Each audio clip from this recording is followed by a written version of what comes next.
Squishies! Welcome back. This is Ducktales Season 1, Episodes 19 and 20, The Other Bin of Scrooge McDuck, and Sky Pirates in the Sky. This is actually a commission video.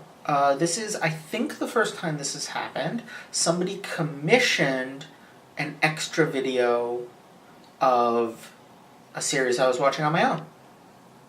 Okay.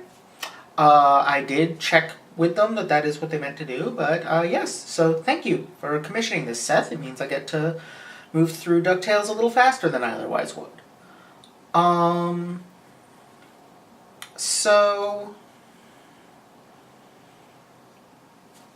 Where to start with? The one downside is that I feel like this was not the strongest pair of episodes. Like, I'm really grateful to be commissioned to do them, and they're still good.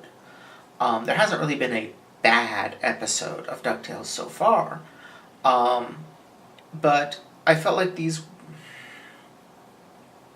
Other Bin of Scrooge McDuck wasn't bad. It was pretty good, actually. It was about average quality for a DuckTales 2017 episode. Sky Pirates in the Sky may have been the worst episode of the season so far. Now I'm going to take a step back and say this is a different issue than with stuff like the Gladstone episode or the Mummy episode.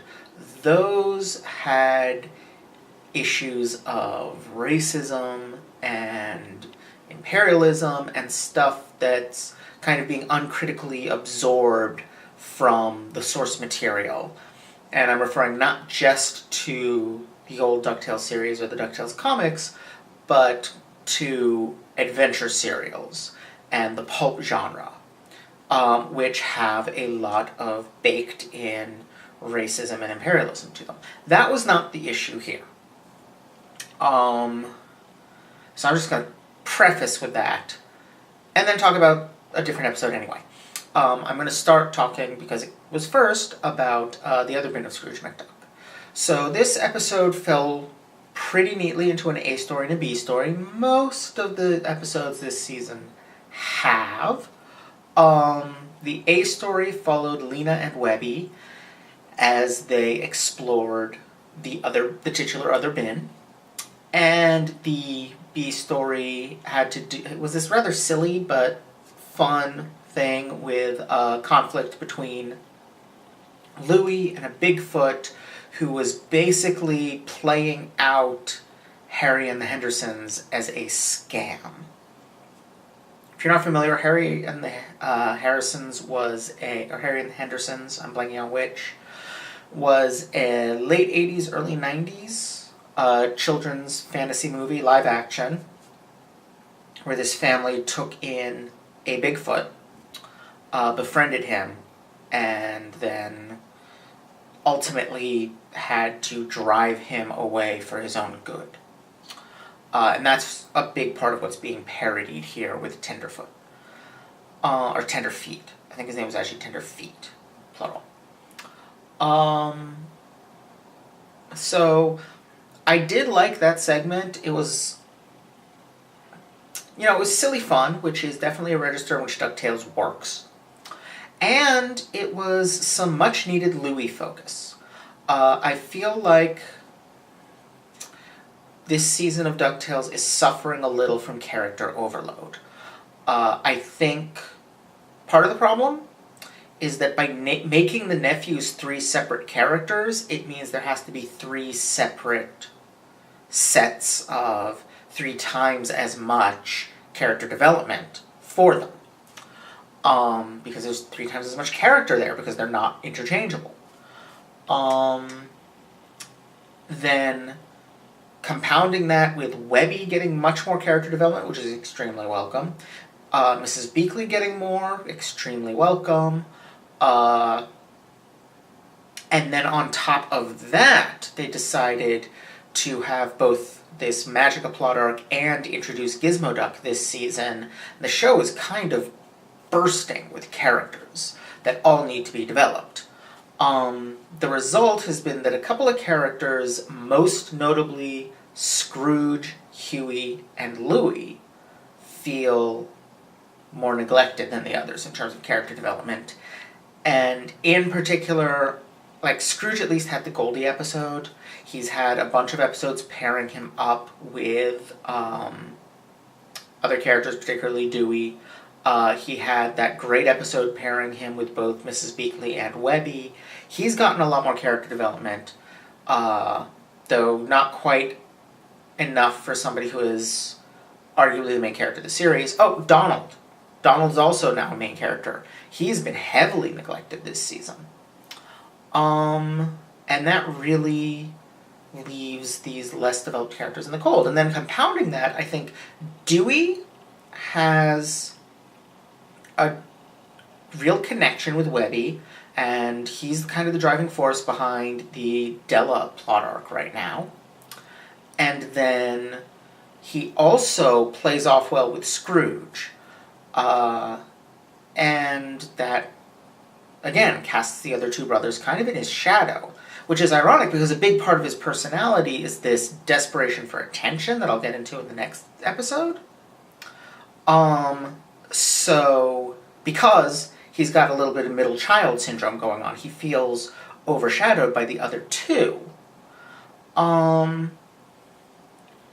That leaves, like I said, Huey and Louie overshadowed, and this episode I feel like was Louie's chance to shine. Because this is where he goes up against someone who is good at what he's good at and beats them. And that is a great way to showcase a character's skills and determination, and since he's doing it to protect his brothers, his connection to the two of them. It's really a good way of showing us who he is. And who he is someone who lies and cheats and manipulates for the sake of himself first, but also for others. He will use his skills to protect his brothers. And he'll also use them to exploit them. But he won't let anyone else exploit them. It's kind of a nobody picks on my brothers but me kind of situation, which can be seriously problematic, but it's also just a very genuine sibling kind of relationship. But of course the big stuff in this episode is Lena Webby, which is actually also a case of competing scammers in a sense, because you've got Lena and Webby trying to find the hidden dime.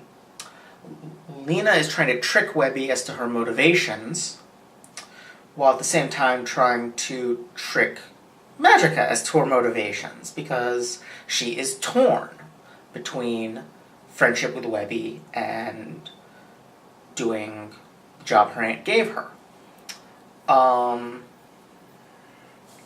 So in this case it's an internal conflict, but it's still kind of scam versus scam. So that's a nice bit of parallelism they've got going on there. The nightmare sequence was kind of jaw-dropping.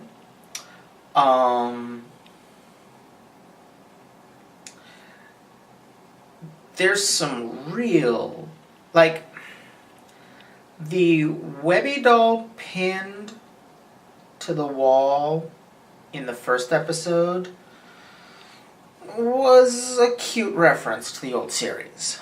A way of saying this Webby is very different from that Webby.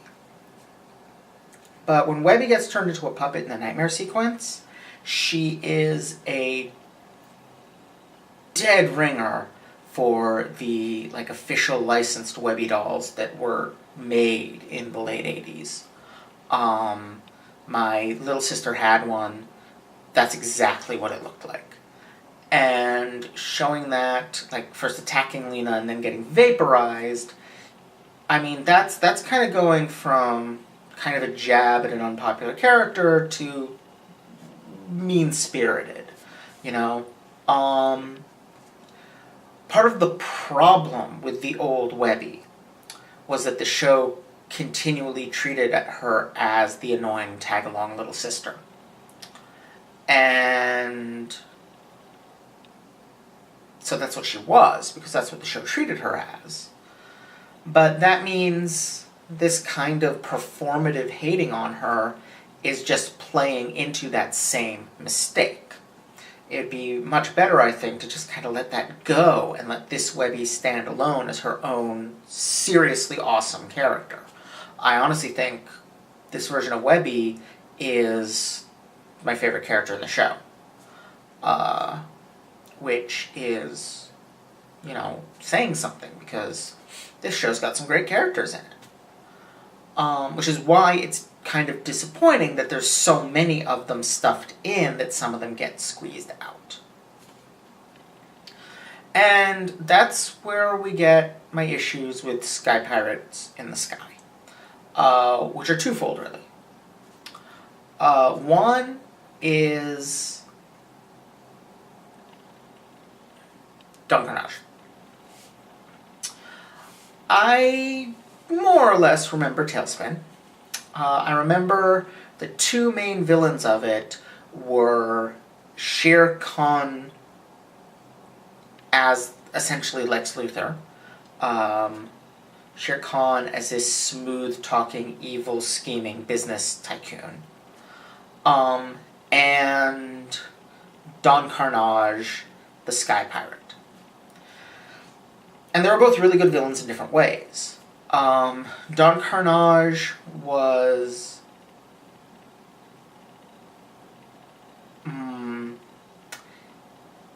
a little bit sillier, but it still worked. I don't feel like he works in this. And I don't know. I don't remember Tailspin in enough detail to be able to tell you if it's that he's being written differently here and it's not working as well, or that he's just not as good a fit for Ducktales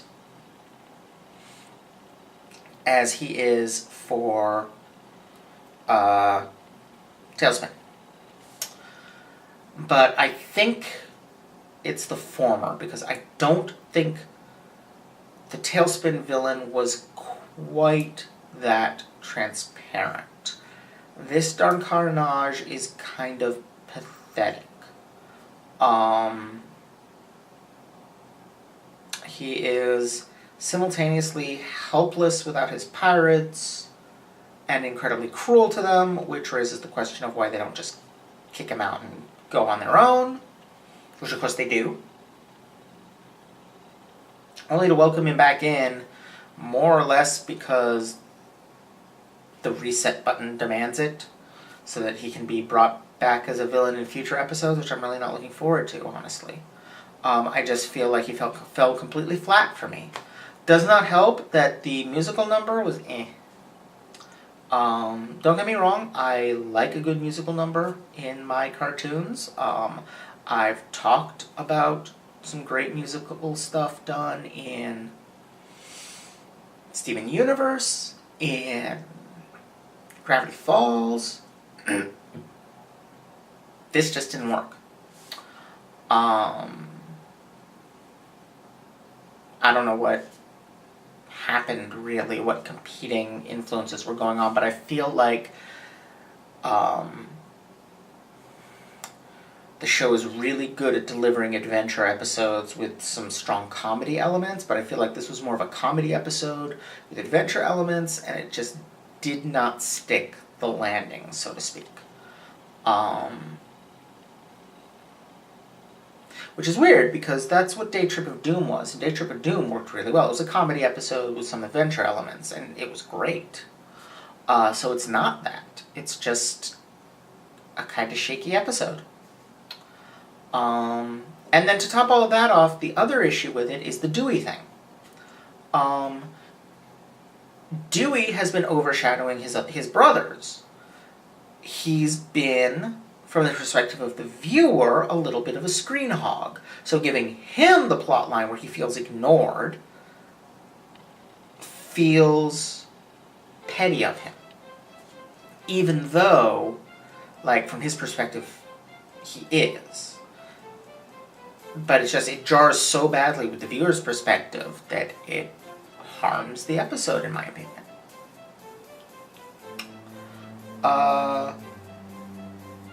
Yeah, I don't know that there's even anything I can point to in this episode and be like, that was really good. It was, in other respects, average. Still, average for this show is doing pretty well. Yeah, so I think that's about it. Thank you all for watching. Don't forget to like, comment, subscribe. Check out my Patreon for early access to vlogs, let's plays, essays, and more. And I'll see y'all next time. Bye!